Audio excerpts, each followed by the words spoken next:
Welcome to Travel Market Life, your companion for industry insights and professional business development. Travel Market Life. Join us by webcast, video or podcast. Welcome to Travel Market Life. In today's episode, we're going to be exploring the human element in hospitality, why hotels need real empathy today, recruitment, retention and hospitality. We're going to be talking about the trends we're seeing in the market, factors that are going to make or break hotels, and why a hotel's identity is so important and how you can deliver authenticity. Speaking to Saar Sharon, the head of Hotel Capital Markets from Colliers International. Travel Market Life.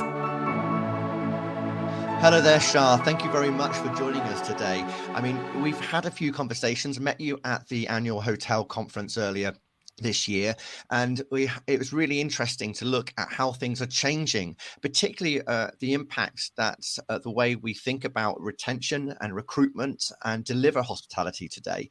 Love to hear from you about some of the trends that you're particularly seeing in the market and why it's a unique time. Morning, Ryan, and thank you for having me. Yeah, it's been we're not short on excitement in the last few years, right? From the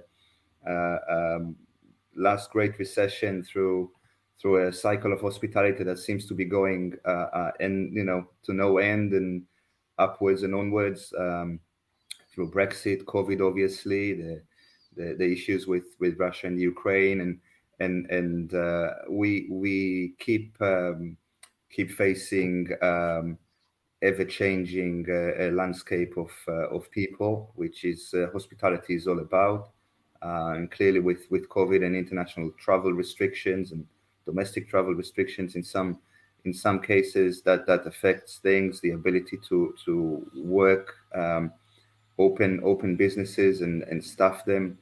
Obviously, issues with that. There are changes in the way consumption has gone. So the whole culture of eating out has changed to an extent for 2.5 years, and delivery of food to people's homes and the convenience that come with it, with minimal to no service involved, also changes that. And before you'd go to a place and you'll have various degrees of service, and then you could speak to a waiter or waitress, you could have a maitre d', you could have you could go to a cinema, you could go and do all sorts of things. And then for 2.5 years, your waiter is a person you don't see their face because it's in a helmet and they come on a scooter. And it's it is, if you do, we always say, if you do things over a certain amount of time, they become habits, and we need to consider that when we look at things. And by the way, part of the trends that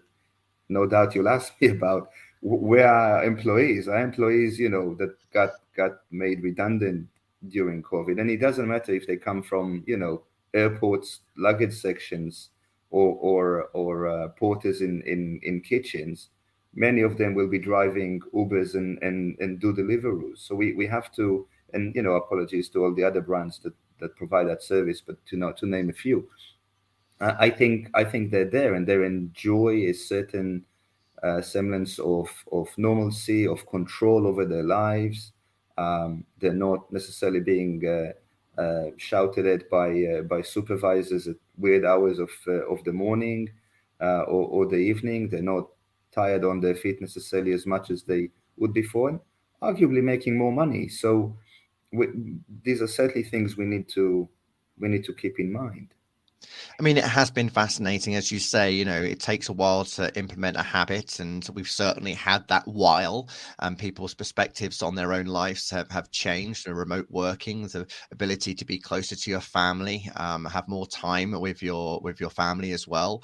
That's certainly as well. It changed people's perceptions of office space and community space and how they integrate with society. And I guess that having those 17,000 professionals that you're working with alongside at Colliers every day, you're seeing huge shifts internationally as well, and how you need to be working both at a local level and at a global level. That's a real big shift in perception, right, for you guys as well. Yeah, not necessarily. I mean, we always evolve with the way we think and act. But if you're asking specifically about Colliers, we are a global company. We are the third largest of our kind globally.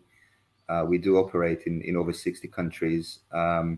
And we all about relationships with clients, and relationships could be at a national, local level, and it is critical because at the end of the day we are embedded deep into the real estate industry, and real estate is by the nature of things immovable, and we need to know the buildings locally. And you can't do that from a global perspective without having boots on the ground and a lot of knowledge and so on.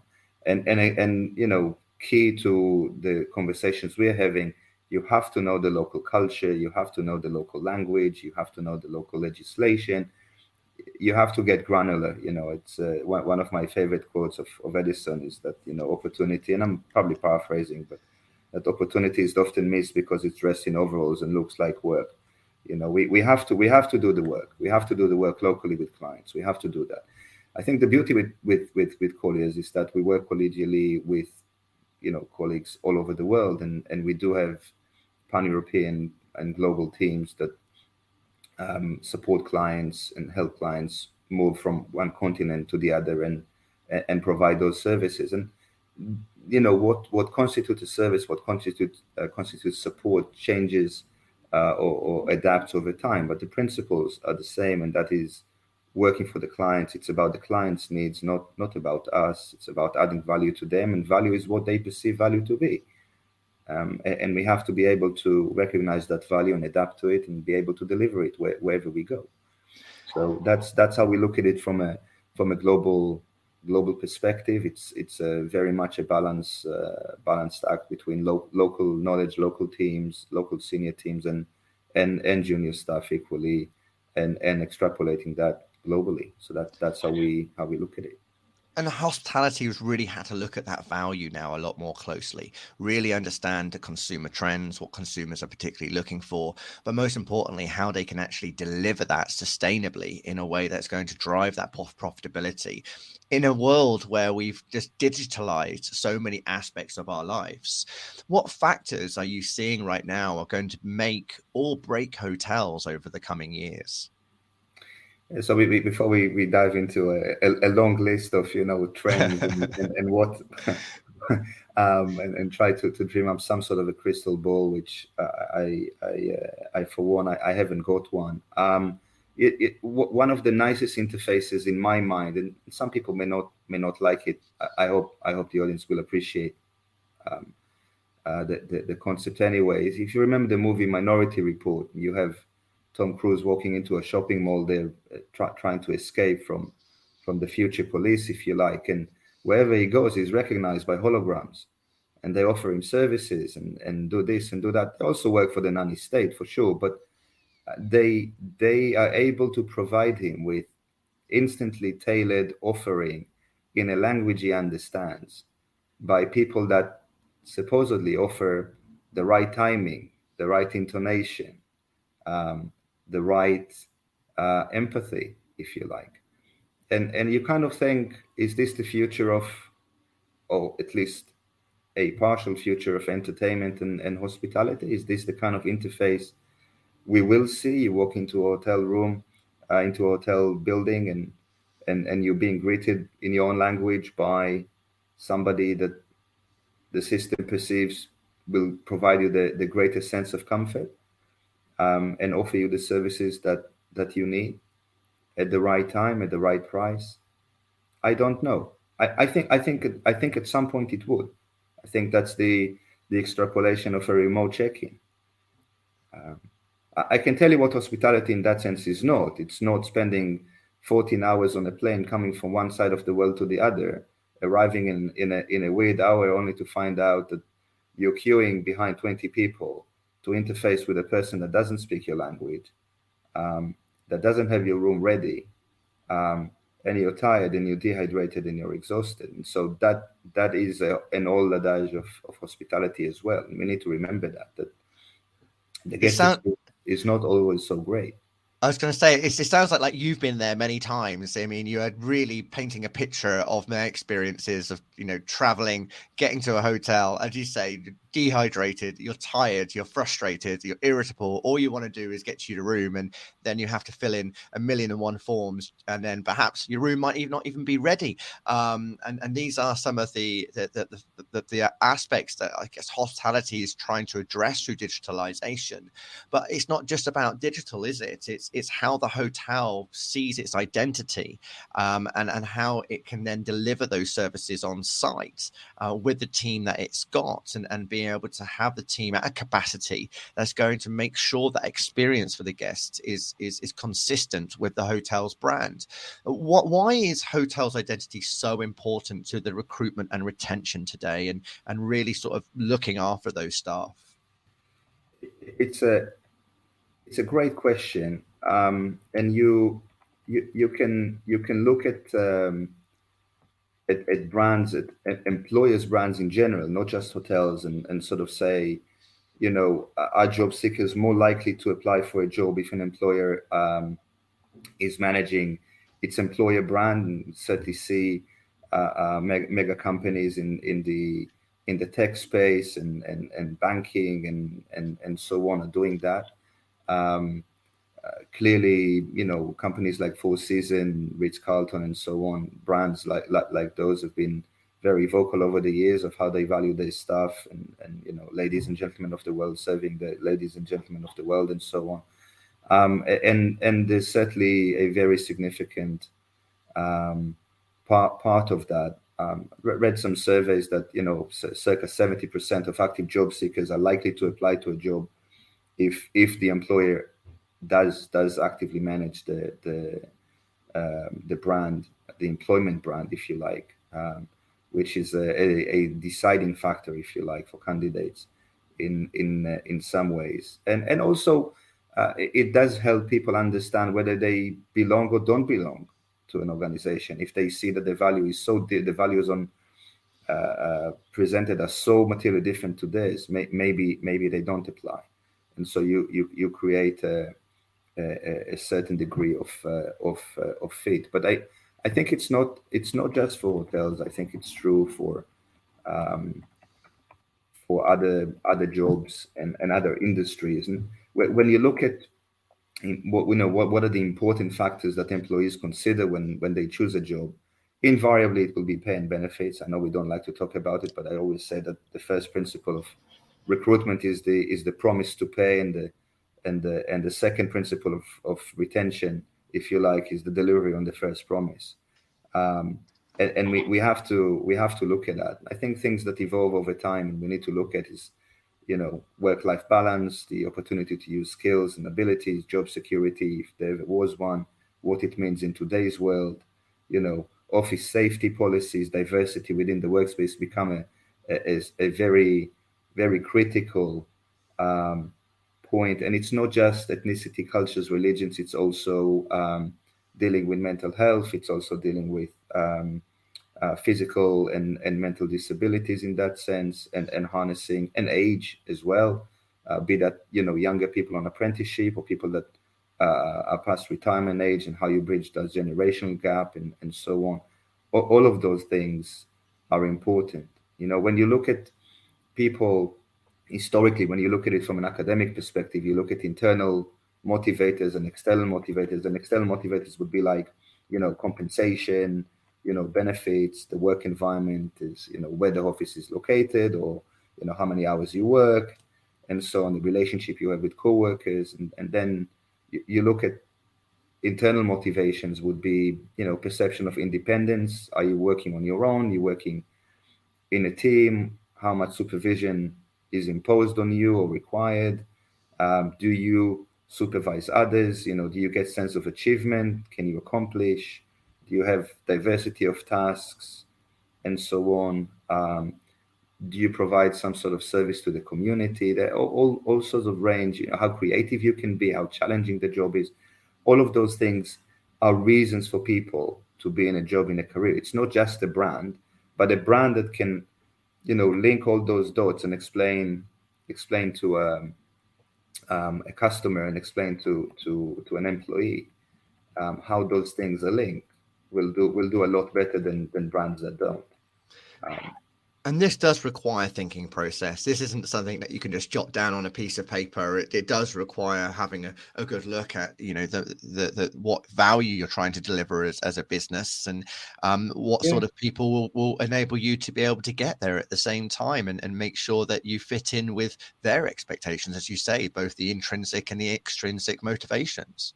I think that's right. By the way, none of the things I've said now is new, and it's not, you know, my invention by any stretch. It's been taught to me, you know, decades ago in organizational behavior and change management classes and so on. And I'm sure many of the people in various industries, not just hospitality, have studied that. Certainly, an intrinsic part of the curriculum of Lausanne and other, you know, hotel schools around the world. So it is a known quantum, and yet, you know, we don't necessarily do that. And, you know, we have to put hospitality in sense of recruitment, retention, and so on, in the context of the macroeconomics around the world. So we, you know, just to throw out some stuff out there, we're in an environment where, yes, we're heading to some underperforming economy in the UK, but that's, you know, every developed country in Europe and the world in that sense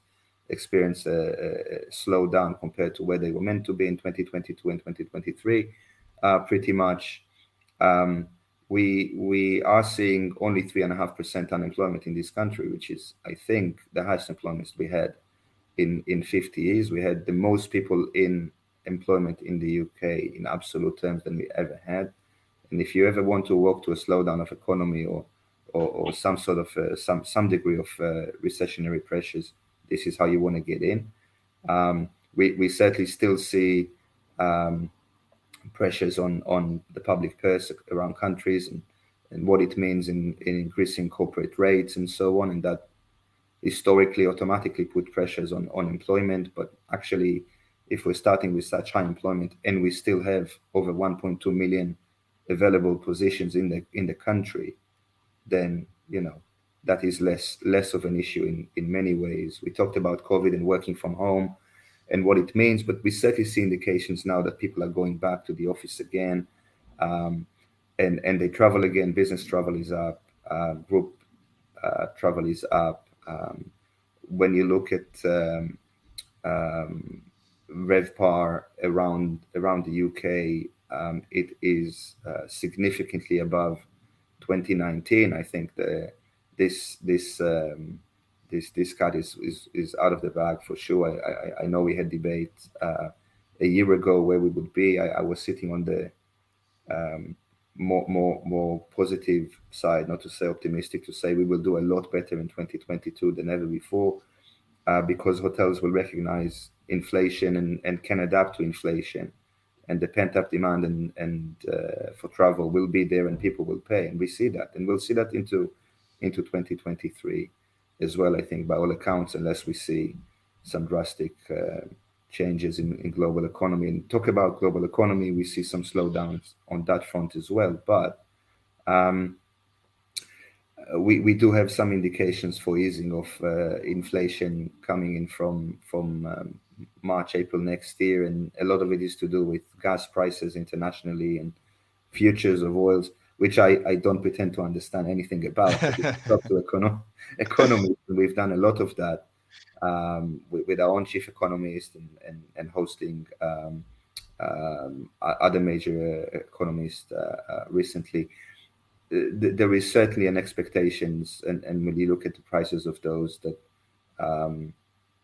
we will have a significant reduction in prices, and so on. So that will help as well, which implies, and again, I saw a paper the other day that estimates that around 2/3 of the interest rate hikes have been applied already. I think we see the reactions to the new government, reaction in the markets to the new government in the UK, and although we will have political volatility, I think, until the next general election, and possibly beyond that. It certainly was able to calm markets. You can see the UK gilts coming down significantly. You can see the cost of borrowing coming down. You can see the hole in the public purse reducing significantly just by changing that, and sort of putting the downward spiral of market panic, if you like, or markets panic, on a hold, on a pause, and so on. So yeah, we still have issues with global inflation, but for hospitality, if you have the demand, you can deal with that. You can adjust rates, and we see that. Speaking with, so we hosted annual barbecue yesterday, and speaking to 200 clients, and how they deal with inflation. They say, well, we have to increase the prices. We need to pay more to staff. We need to pay more energy, and we up the price, and the guests pay, and that is as simple as that. In this time now, if we start seeing decline in travel, decline in stays, and so on, and I'm not convinced that will be the case, by the way, then we'll have other issues to answer for. But these are some of the main global trends, and local trends, and political and economical trends that we have to live with as an industry, and we can't detach ourselves from it. The performance of hospitality is always closely linked to national GDP. And certainly, demand for hospitality is only going to continue if the experiences are there, and particularly experiences that connect with the guests. What do you see as authentic hospitality, and how can hotels take that right approach to ensure that they're authentic throughout that guest journey? It's an excellent question. In a world of standardization, and how do you standardize individuality, right? What is authenticity? I can tell you what it's not. And if we go back to the sort of arrival experience, if you're staying in a European city, in an American branded hotel, you're served international food by employees from lower GDP per capita countries, that speak to you in English, in all likelihood, not necessarily their language, not necessarily your language. How much authenticity can be there? It's an intrinsic issue that we don't like to talk about in hospitality, but it is a fact, and it's not no issues with American brands or Asian brands or European brands. But if you try to brand things, and you try to shift them across continents and cultures and so on, invariably you deal with issues of faith and religion, and issues of languages and cultures, and how you greet people, and so on. And it is incredibly difficult to keep that. But I think for me, authenticity starts with the basics. It's the character of the building. It's being sympathetic to the location. It's sourcing local products.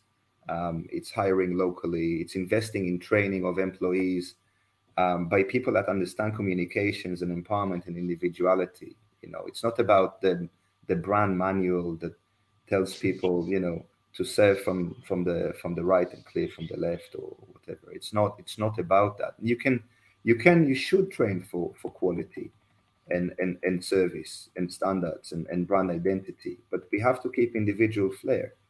We have to keep this, basic fulfillment thing, where people go and spend 12 hours in a workplace, 8 hours, 15 hours, it doesn't matter, pulling double shifts. They need to feel that they put themselves into the business, into the culture, into the experience. Otherwise, it becomes a paycheck, and it's not a great way to retain people. And equally, when we talk about authenticity and individuality, we have to remember that some cultures are more conforming than others. And so if you walk in and you say if you go into a country that being a collective is important, and being a part of a group is important, and you say you have to be yourself, you have to be an individual, you might offend some people, you might not get a buy-in, and so on. And I think authenticity is about celebrating diversity. And we talked earlier about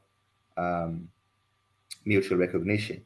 And it is about individuality. It's about being inclusive. It's about recognizing that some people offer a different perspective to guests and to operations and so on. I don't know if historically hospitality was best at that. We're certainly very good at employing people from all over the world, but I'm not sure we do the best job in operations to actually teach them many of the things that we reach on this call as such, and so on. And then we have to retain people. If we lose experienced staff, we lose much of the customer identity, customer interface, if you like, and the brand and the business identity interface. Because if you study hospitality, they'll tell you it's one of those things where you consume product and services at the same time.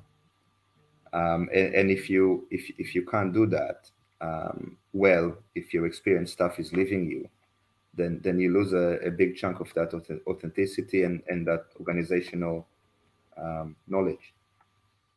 Absolutely. And, the cost as well, to go through recruiting someone else and making sure that they've got the right level of experience and approach to their work for the culture that you want to embed in the business is just an additional cost and resource that needs to be quantified as part of that. And as you say, is it better just to invest in the team that you've already got to ensure that they retain than it is to go out there and find a whole new set of staff and hope that they're going to be able to fill the gap and maintain that identity for the hotel. Saar, thank you ever so much. There's some really thoughtful points there that you brought to our attention, everything from the economy to the trends that are affecting the hotels to really understanding the importance of identity. So very, very thoughtful and thought-provoking there. Thank you very much for joining me today. My pleasure. Thank you. So that was Saar Sharon, the head of hotel capital markets at Colliers International, looking at the human element in hospitality and why hotels need real empathy today in recruitment, retention, and delivering authentic experiences. I'm your host, Ryan Haynes. Thanks ever so much for listening. Check out the rest of our episodes on Spotify, Deezer, Apple, or Google, or travelmarket.life. Ciao for now. For more, go to Travel Market Life. The music sensation by Zach Nelson is reproduced under license from Storyblocks. Travel Market Life is a Haynes Marcoms digital marketing agency production, serving the travel and technology industries.